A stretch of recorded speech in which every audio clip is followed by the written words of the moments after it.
Vilken lättnad! EU-parlamentet klassificerade idag kärnkraften som hållbar och underlättar därmed investeringar avsevärt. En bra dag för ökad energisäkerhet, oberoende, prisstabilitet, konkurrenskraft, suveränitet och för klimatet. Förnuftet segrade för en gångs skull över blind ideologi.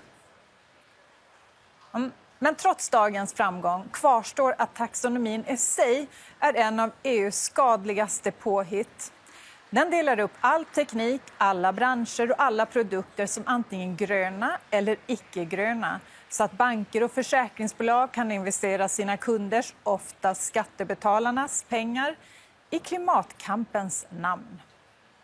Den gröna given har redan gett ett ekonomiskt ramverk som detaljreglerar ihjäl hela industrier med syftet att uppnå klimatneutralitet till 2050.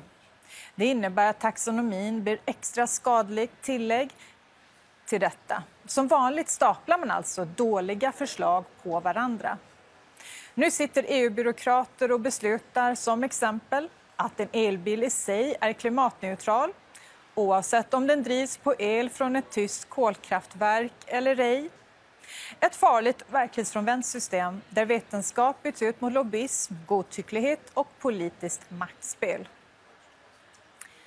Om privatpersoner vill investera i en klimatsmart fond så står det dem fritt att göra det. Där behöver vi ingen klimatmärkning från Bryssel som ska skjuta in ideologi där fonder som exempelvis innehåller kärnkraft ska uteslutas.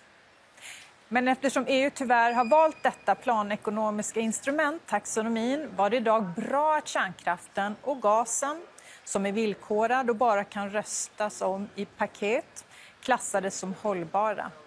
Bara med kärnkraft kan vi nämligen säkra vår rätt att själva styra den svenska energimixen. Och så några ord om invändningen att rysk gas ingår i paketet. Ja, det här är i huvudsak en fråga för Östeuropa och Tyskland, där rysk gas fortfarande krävs för att möta energibehoven. De här länderna har som högsta prioritering att trappa ner på rysk beroende, så det är inget som behöver lagstiftas fram.